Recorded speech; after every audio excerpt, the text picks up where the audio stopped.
Lo.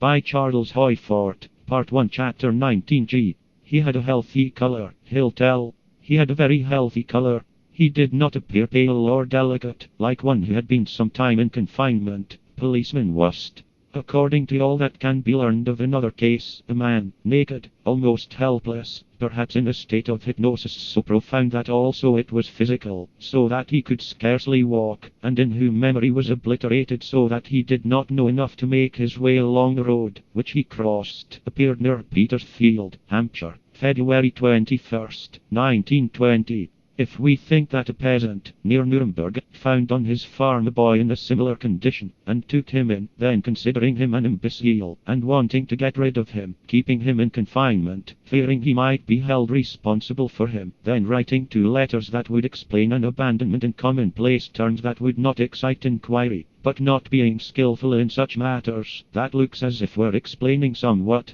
Because of the continuation of Casper's story, we think that this place was near Nuremberg. Whit Monday was a holiday, and the farmers, or the neighbors, were probably not laboring in the fields. So this was the day for the shifting of the supposed imbecile. Upon this day, as told by Casper, the man carried the boy from the dark room, and carried, or led him, compelling him to keep his eyes downward, toward Nuremberg.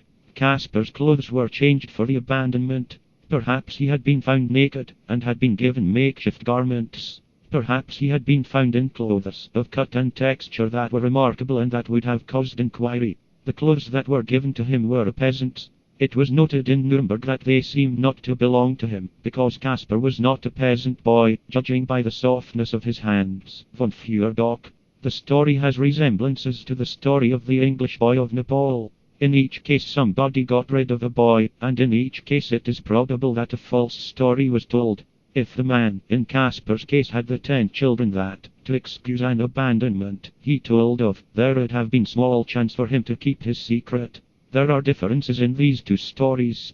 It will be my expression that they came about because of the wide difference in attention that was attracted. October 17, 1829, Casper was found in the cellar of Professor Downer's house, bleeding from a cut in the forehead. He said that a man in a black mask had appeared suddenly, and had stabbed him. It has been explained that this was attempted suicide. But stabbing oneself in the forehead is a queer way to attempt suicide, and in Nuremberg arose a belief that Casper's life was in danger from unknown enemies, and 2 policemen were assigned to guard him. Upon an afternoon in May, 1831, one of these policemen, while in one room, heard a pistol shot in another room. He ran there, and found Casper again wounded in the forehead.